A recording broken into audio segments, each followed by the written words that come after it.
Estaba pensando ahí cuando el pastor Osiel dijo, ese aplauso es como que si fuera para nosotros y no para Dios. Estaba pensando, el pensamiento para mí, si te ayuda, está bien. Si no, o sea, es para mí, yo lo pensé. Dios me dio el pensamiento para, no sé, quizás convencerme, tocarme el corazón. Pero al aplaudir, el pensamiento entró en mi mente y dijo, tu aplauso refleja la obra que Dios ha hecho en tu vida. En otras palabras, esto, así de grande fue la obra que Dios hizo en tu vida, o así de grande fue la obra que Dios hizo en tu vida. Ese es el pensamiento que Dios puso en mi corazón, ¿verdad? Cuando vamos a un partido de pelota, de béisbol, de soccer, de fútbol o de fútbol americano y nuestro equipo favorito y nuestro jugador favorito hace una buena jugada, ¡oh, cómo brincamos! Y decimos, ¡oh! Y hasta a nuestra pareja o a nuestros hijos o a nuestros vecinos le enviamos un texto, ¡ya! Se la comió, ¡ya! Y se lo echamos en cara, ¿verdad? Como que, echamos porras ahí a todo lo que da, a todo lo que da. ¿Cuán grandes las obras que Dios hizo en tu vida? ¿Es así? ¿O es así? ¿Ah? ¿Cómo? Yeah, ahora sí, ahora sí. Gloria a Dios, gloria a Dios, gloria a Dios, gloria a Dios. Es tremendo como Dios me habla y me inspira a mí porque me pone a cuentas, ¿no? Estoy hablando de mí. Si te ayudó, magnífico. Hoy es el primer domingo del año nuevo y es un día maravilloso porque marca un comienzo nuevo para todos nosotros aquí. Cada uno, 100% de cada uno de nosotros marca un comienzo nuevo. Y especialmente para aquellos que se van a bautizar en el día de hoy. Este es el primer domingo del año y ellos van a dar testimonio de la obra maravillosa que Dios ha hecho en sus vidas. Hoy celebramos el gran amor de Dios. Hoy celebramos lo que Él nos ha extendido a nosotros por medio de Jesucristo. Entonces estamos contentos. Hoy celebramos la realidad que estamos bajo una nueva administración. Estamos bajo una nueva administración. Leí la historia de una pareja joven, una pareja que no tenía mucha educación, podemos decir que era una pareja analfabeta, no sabían leer, no sabían escribir muy bien, pero abrieron sus corazones, recibieron a Jesucristo, Él empezó a cambiar su vida. Queriendo crecer, ellos empezaron a ir a la iglesia, se agregaron a la escuela dominical y allí empezaron a crecer, sus vidas empezaron a cambiar.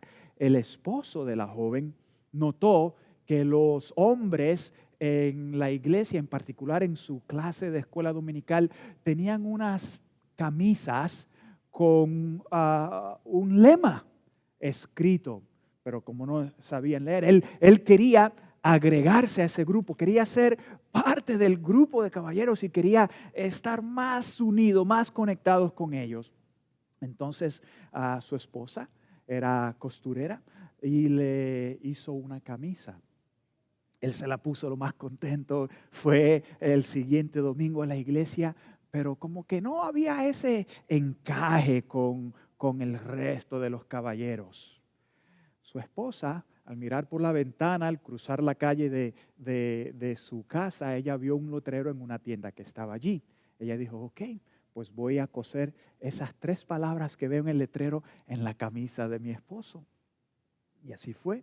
Él le cosió esas palabras. El siguiente domingo fue a la iglesia y todos los hermanos allí lo animaron y le entablaron conversación con él y le dijeron, lo que tú has puesto ahí en esa camisa refleja verdaderamente lo que ha hecho Dios en tu vida.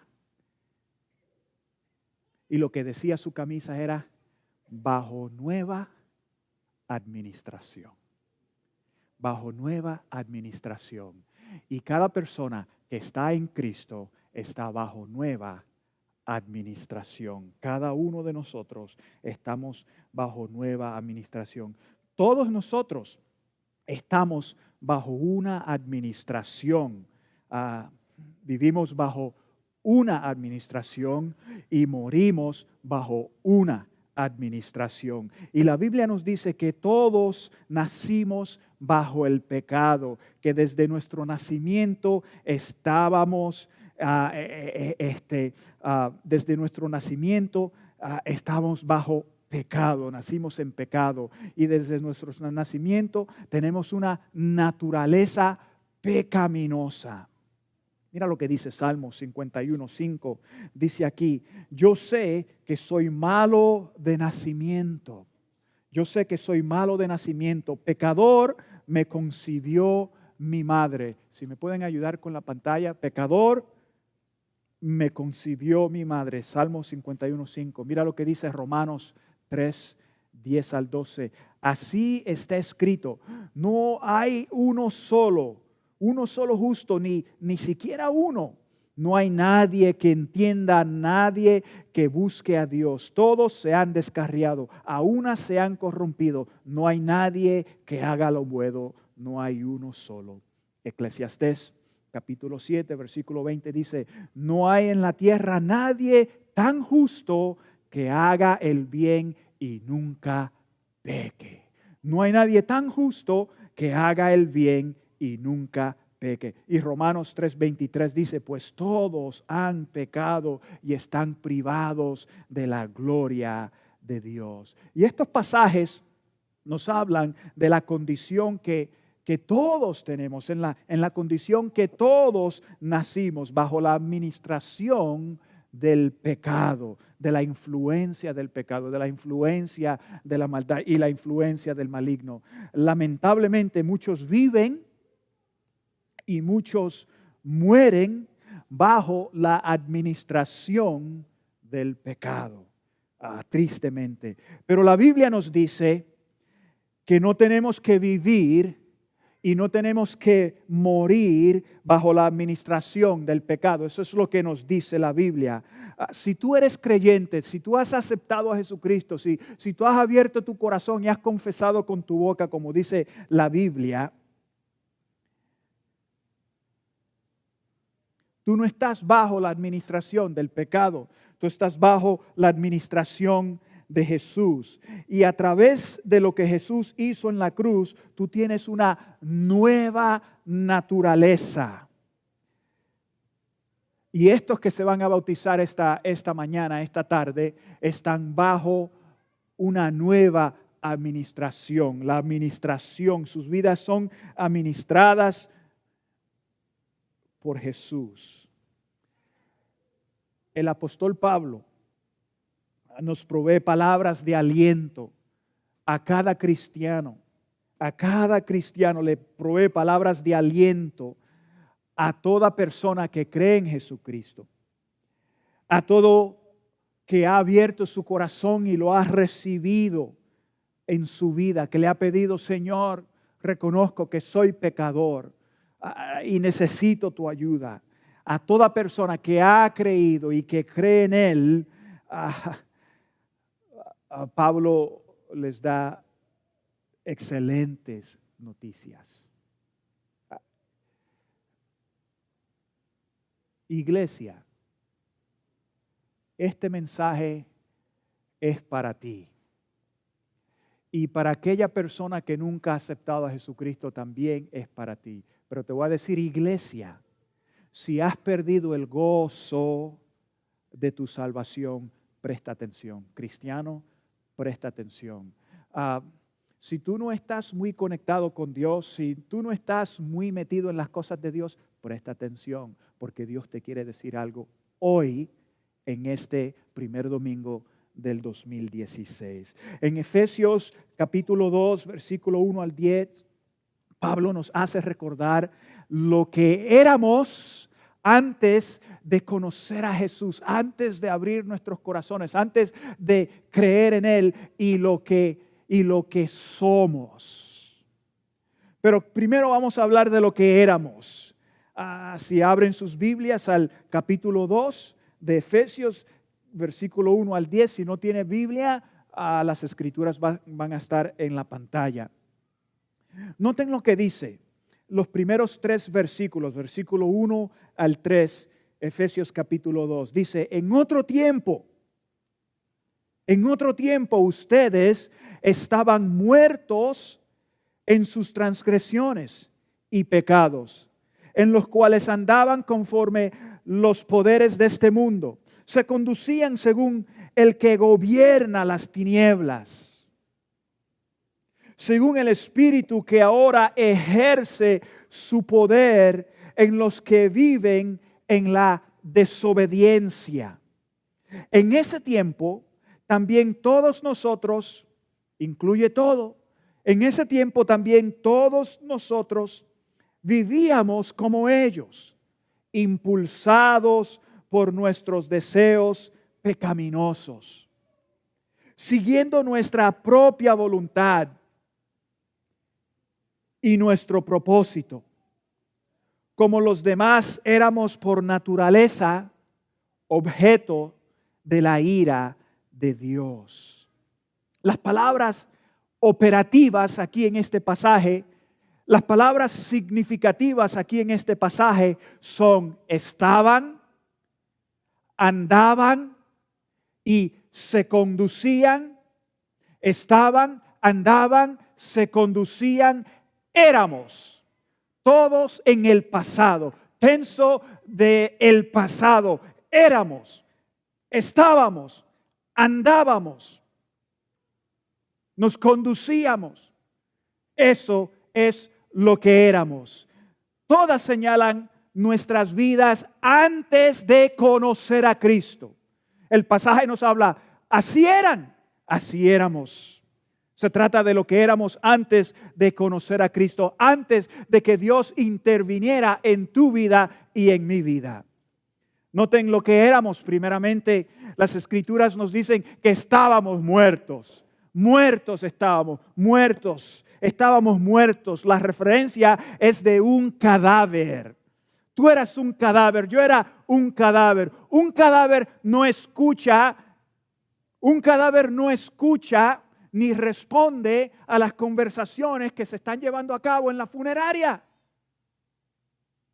Me recuerdo mi mamá ahí en la cama, en la casa de mi hermana, allí en la sala donde la teníamos, que habíamos arreglado. Ya cuando ella había muerto, ya ella no respondía. Ella no escuchaba nuestra conversación, no podía responder a nuestra conversación. Cuando uno de mis hermanos se acercó a ella y se arrodilló al lado de ella y inclinó su rostro y empezó a decirle, mami, perdóname por ser un hijo rebelde, por ser un hijo descarriado, mami. Ella no le va a responder, está muerta. Y así tú y yo éramos. Muertos. Las Escrituras nos dicen que sin Cristo estamos muertos, éramos muertos. Un cadáver no tiene apetito, no tiene sed. Un cadáver no tiene apetito ni tiene sed. Un cadáver no responde cuando se le toca. Me recuerdo cuando estaba realizando mi maestría en la universidad, un compañero de clase estaba allí sentado y estuvimos platicando de nuestras experiencias. Me dijo que una vez respondió a una llamada de uno de los miembros de la iglesia. Habían unos caballeros que estaban teniendo una reunión y tenían un grupo bastante, vamos a decir unos 15, 20 personas, y estaban allí sentadas en un semicírculo y uno de ellos falleció. Él fue a visitar y a consolar a esta gente que estaba allí Entonces él vino y llegó y estaban en conversación en ese semicírculo y él empieza a entablar una conversación con la persona que estaba allí sentado a su lado y empezado a hablar y él no sé, oye, cada pregunta que le hago este hombre no me responde, cada pregunta que le hago él ni me dice ni me mira. Entonces no se dio cuenta que ese era el hombre que había fallecido. Se sentó al lado de uno que no le podía responder. No le puede responder a su conversación, a sus peticiones, a sus preguntas. ¿Por qué? Porque está muerto. Las Escrituras nos dicen que sin Dios, sin Cristo, tú y yo estábamos muertos, incapaces, escúchame bien, de responderle a Él espiritualmente. Incapaces de responderle a Él cuando nos llama. No teníamos esa habilidad espiritual de responderle a Él. Estábamos muertos. Sus facultades espirituales no funcionan. No funcionan. No captan. Así éramos. Por eso muchos de nosotros podemos pensar hacia atrás.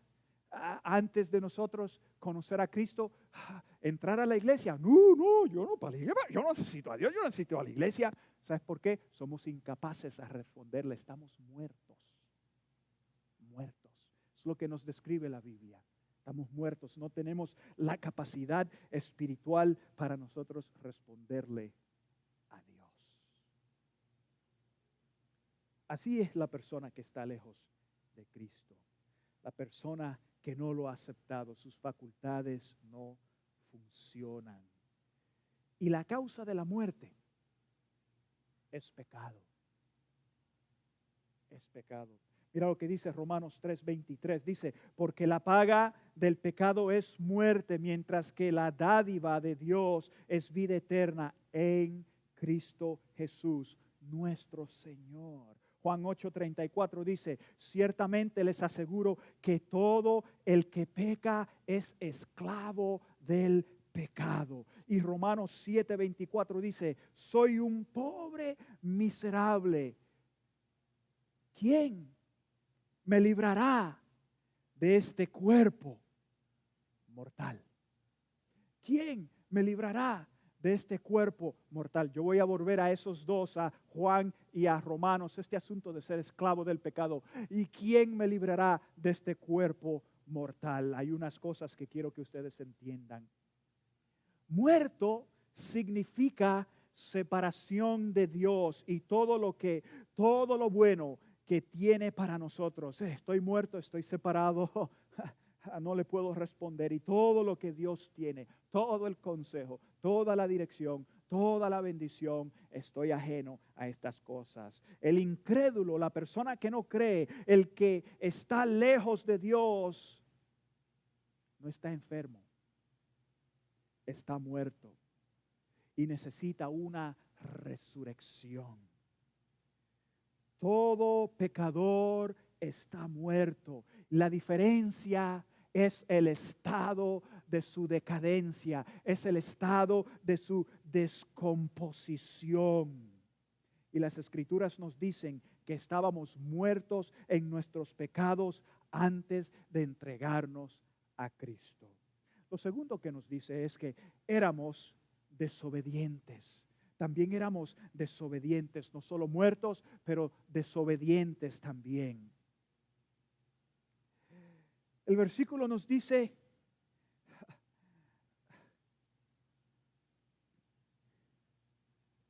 que no solo estábamos muertos, pero que éramos desobedientes. Y se trata del modo o la manera de vida que nos lleva a la muerte.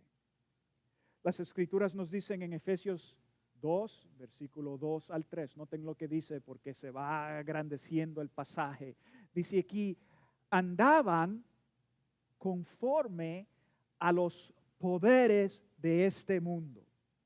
Se conducían según el que gobierna las tinieblas, según el Espíritu que ahora ejerce su poder en los que viven en la desobediencia.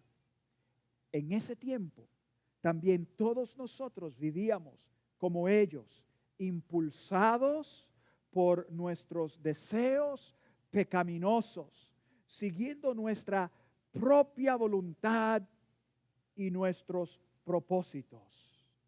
Andaban y conducían. Son palabras que tienen que ver con la conducta y la manera y el estilo de vida.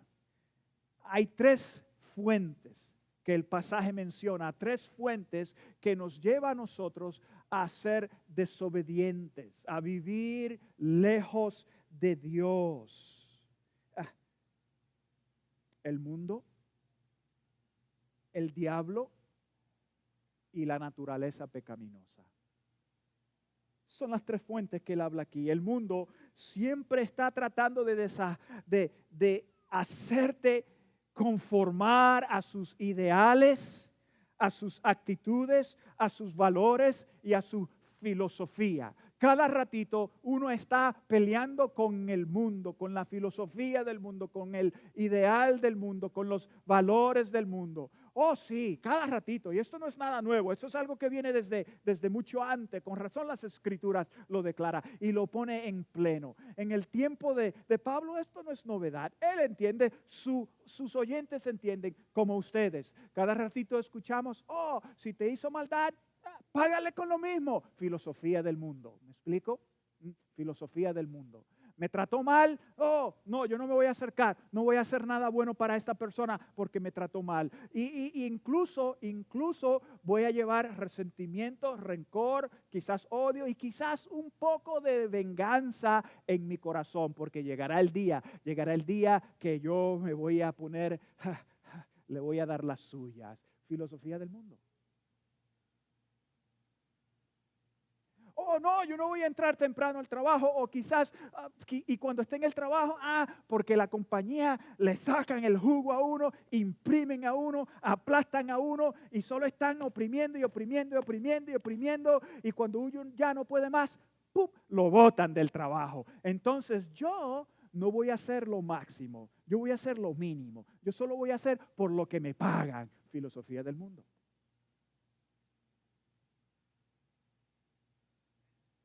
Filosofía del mundo. Y el mundo cada ratito te está tratando de hacerte conformar al mundo. Por eso aquí dice, esta es una fuente de la que nos lleva a ser este tipo de persona desobediente a Dios. Desobediente a Dios. Dice que el diablo también, estas fuerzas malignas que están alrededor nuestro, trabaja en lo que la Biblia llama hijos de la desobediencia. Como el diablo no es todopoderoso, tampoco omnipotente ni omnipresente, él está limitado en espacio y en poder. El diablo está limitado en espacio y en poder. Nunca jamás vayas a pensar que Dios está aquí y el diablo está aquí. No, porque así tampoco es.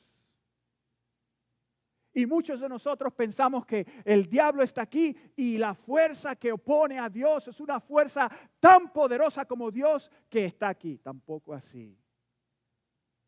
Tampoco así. El diablo. Noten lo que dice Efesios. ¿Cómo es que trabaja el diablo? Efesios 6:12 lo dice. Dice, nuestra lucha no es contra seres humanos, sino contra poderes, contra autoridades, contra potestades que dominan este mundo de tinieblas, contra fuerzas espirituales malignas en las regiones celestiales. Tú no eres mi enemigo, yo no soy tu enemigo. Mi esposa no es mi enemigo. Cuando estamos en discordia, cuando no vemos ojo a ojo, enseguida nosotros pensamos, ella es mi enemigo, él es mi enemigo. Y eso no es así.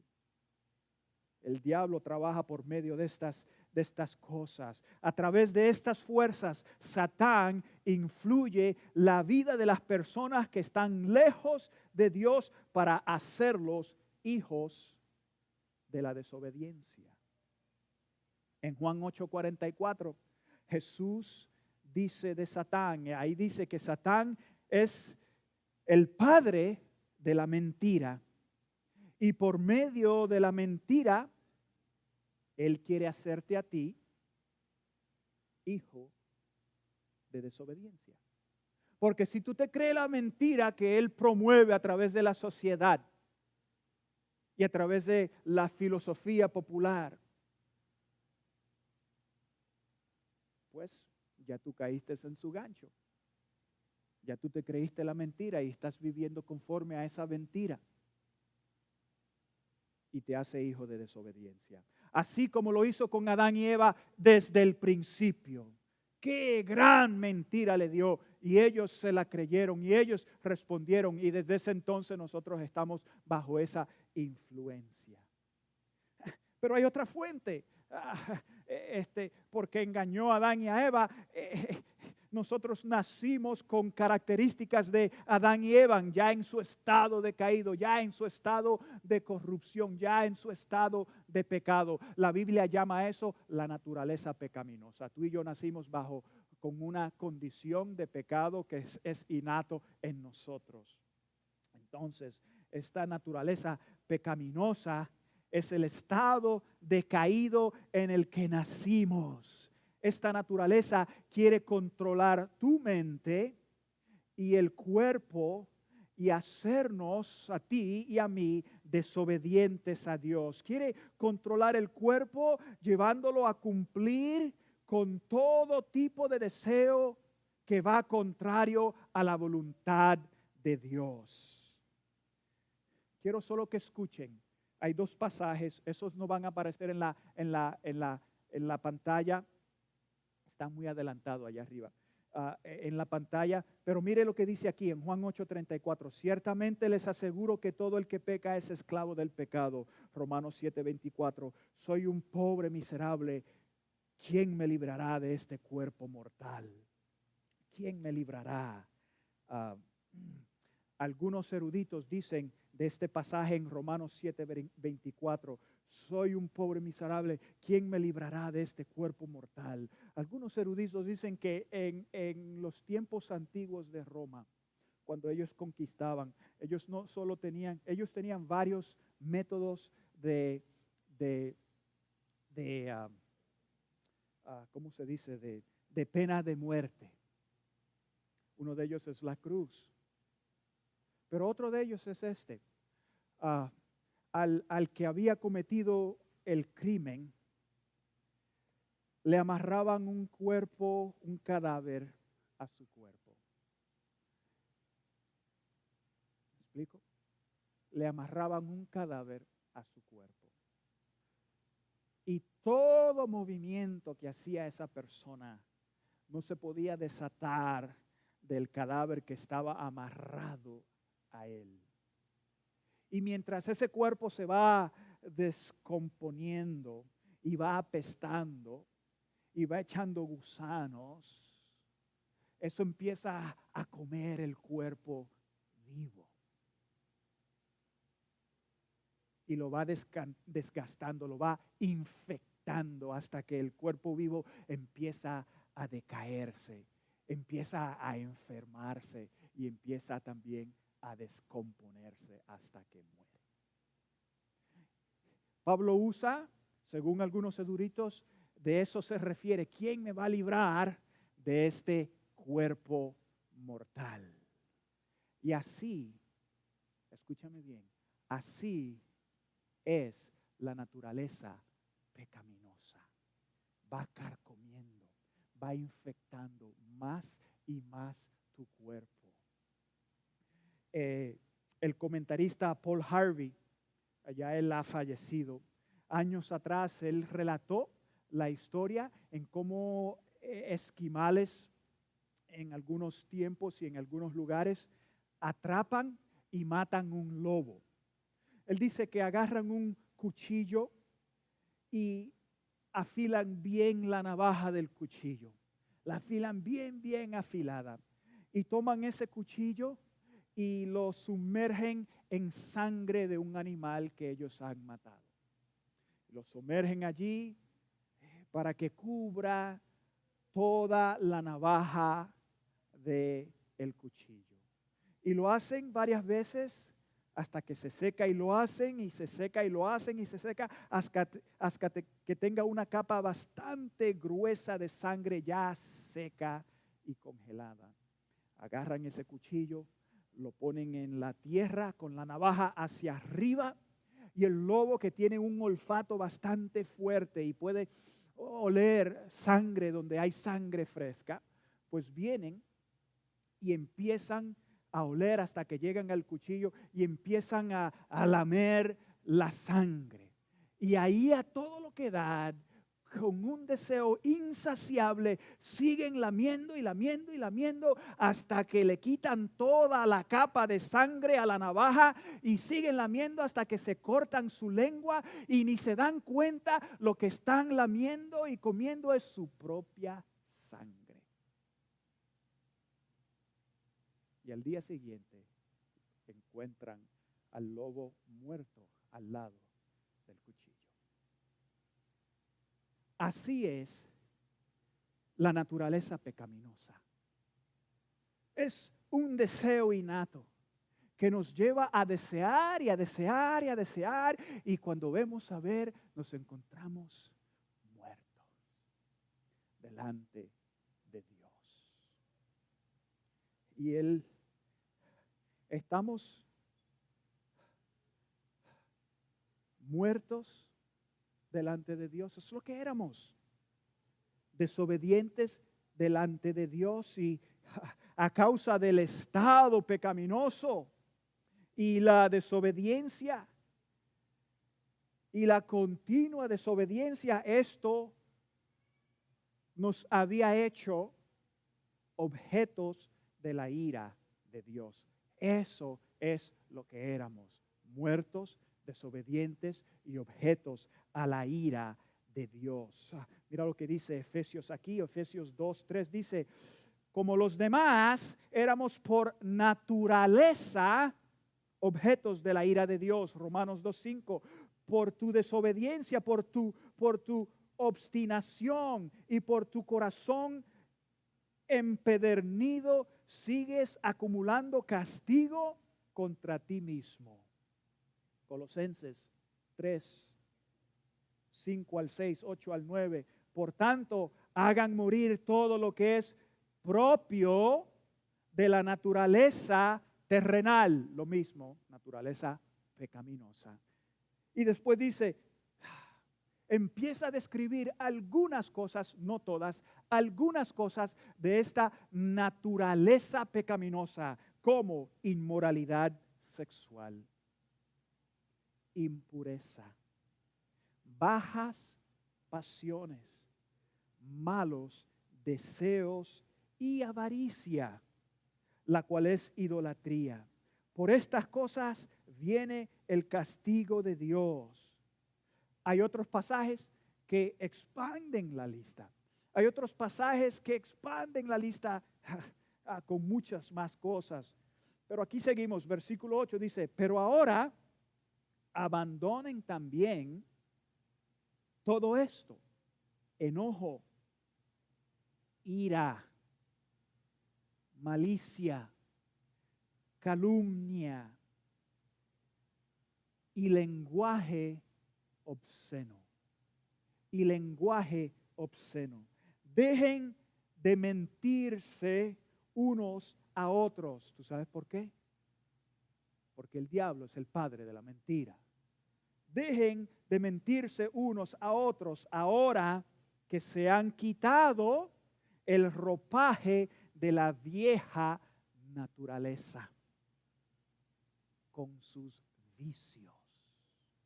Con sus vicios. Y la palabra es fuerte, vicio. Tú sabes que un vicio es difícil de romper, ¿verdad?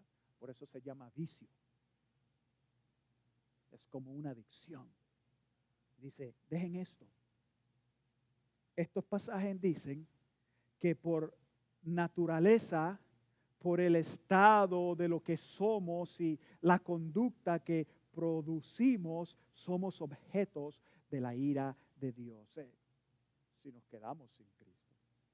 Y para ser claro, las Escrituras dicen que el que persiste en esta condición, el que vive en pecado, el que se identifica con Satán y lo que representa está espiritualmente muerto y merecedor del castigo y la justicia de Dios.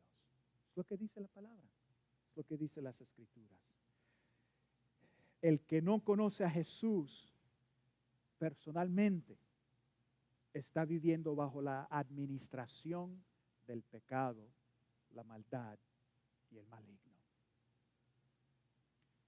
Las Escrituras dicen que éramos estas cosas, que así eras tú, que así era yo, estábamos muertos, éramos desobedientes, totalmente indiferentes a la presencia de Dios. Indiferente. Sin pista que Dios está alrededor nuestro.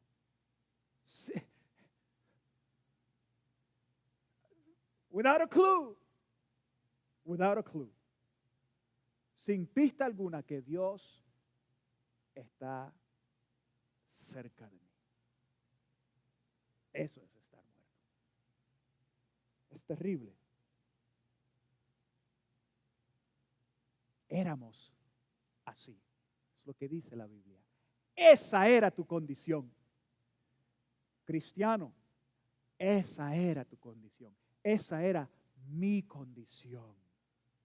Así éramos. Así éramos. Pero Dios nos rescató a través de Jesús. Ahora quiero hablarles de lo que somos. Eso es lo que era. Pero, ¿ahora qué soy? ¿Ahora quién soy? Y hay mucho que decir, pero hay poco tiempo porque queremos celebrar el bautismo de nuestros hermanos. Mira lo que dice el versículo 4 al 10. Dice, pero Dios que es rico en misericordia por su gran amor por nosotros, nos dio vida con Cristo aun cuando estábamos muertos en pecados. Por gracia ustedes han sido salvados en unión con Cristo Jesús.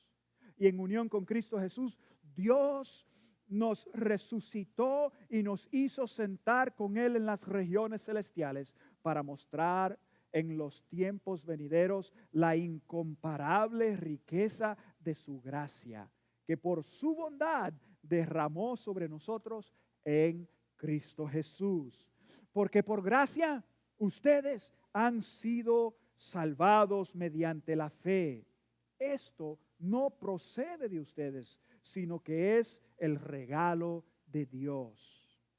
No por obras, para que nadie se jacte, porque somos hechura de Dios, creados en Cristo Jesús para buenas obras, las cuales Dios dispuso de antemano a fin de que las que pongamos en práctica. La primera palabra en el versículo 4 es pero, dice el pasaje, pero, a pesar de, la palabra muestra un contraste. La palabra muestra que hay un cambio, hay algo totalmente diferente. Podemos decir, esto fue real, tal y tal cosa fue real, esto fue real, pero el pero indica que algo pasó dando un resultado totalmente diferente. Algo pasó dando un resultado totalmente diferente. Quiero que vean el contraste en la pantalla, quiero que lo vean. Mira lo que está aquí. Lo que éramos, estábamos muertos. Eso es lo que éramos, estábamos muertos. Pero Dios, según este pasaje, nos dio vida con Cristo. Nos dio vida con Cristo. nos resucitó. El pasaje nos dice que nos resucitó. Al tú aceptar a Jesús, tú eres resucitado espiritualmente. Tú eres levantado espiritualmente. Y ahora tú le puedes responder a Dios de una manera que no le podías responder anteriormente. Eres resucitado. Dios te ha dado vida a ti, me ha dado vida a mí. Las Escrituras nos dicen en este pasaje, nos salvó. Él nos salvó del dominio del pecado, del dominio de la maldad y del dominio del maligno. Otro contraste. Lo que éramos, hijos de desobediencia. Sí, influido por el mundo, influido por el diablo, influido por nuestra naturaleza pecaminosa, pero Dios nos ha hecho para buenas obras. Las Escrituras dicen aquí, somos hechura de Dios, hechos en Cristo, recreados en Cristo para buenas obras, no para aquellas obras pecaminosas, no para aquellas maldades. Éramos desobedientes, pero ahora no, ahora somos hechos, recreados para buenas obras. Éramos objeto de la ira de Dios.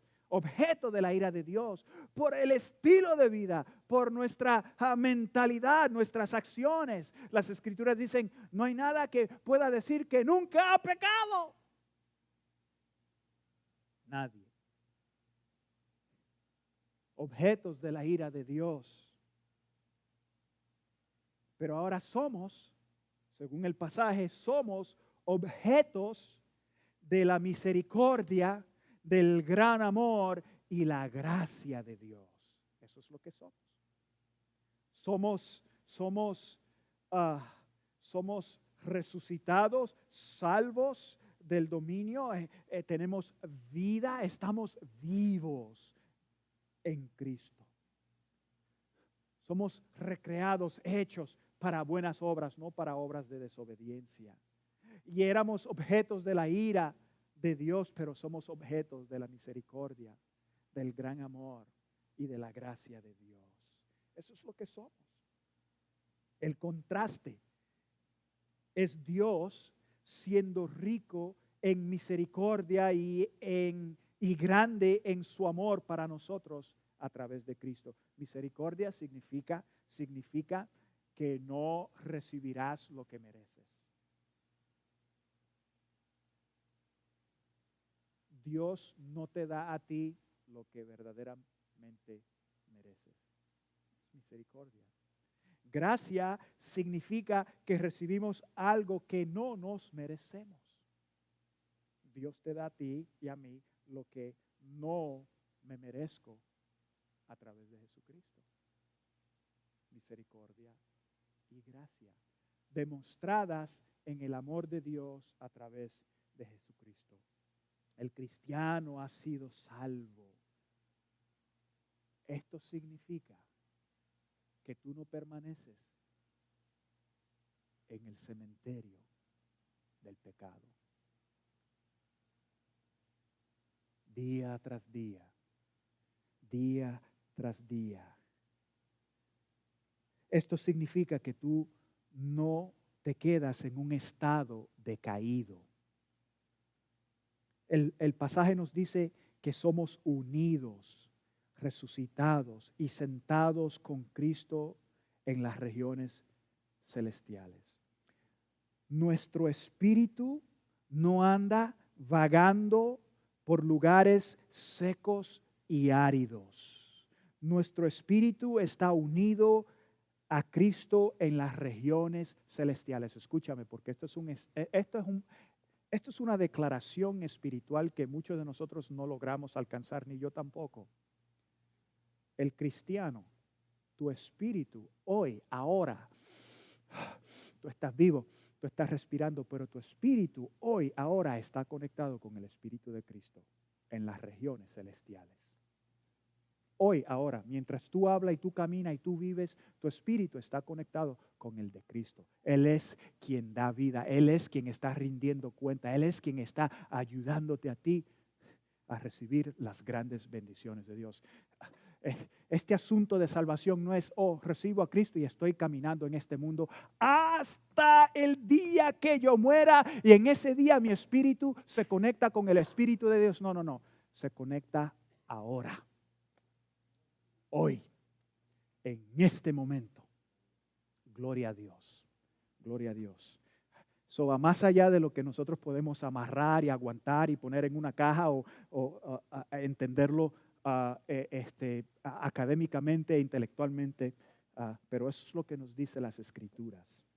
Está conectado, no anda ambulante por ahí, quizás este día, quizás algún... No, así no es. Hoy. Y Pablo dice, tú eras de tal manera, pero eres ahora así. Gloria a Dios, gloria a Dios. Y esta obra de Dios, Él la inicia, Él la lleva a cabo. Y tú y yo respondemos.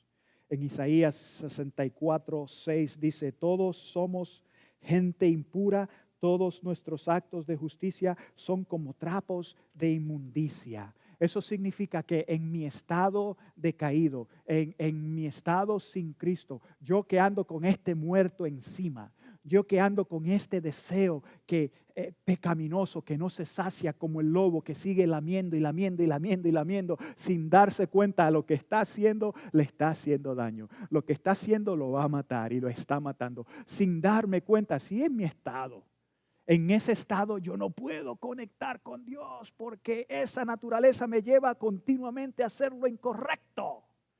Hasta que yo digo, Señor, yo no lo puedo hacer. Solo tú. Solo tú. Reconozco que tú tienes que venir a mi corazón. Reconozco que tú tienes que venir a mi vida y desvestirme y quitarme este muerto de encima para yo poder vivir en tu gracia y en tu amor y tener vida contigo. Las Escrituras dicen que es por gracia que lo logra Dios en nuestras vidas. Gloria a su nombre. Gloria a su nombre.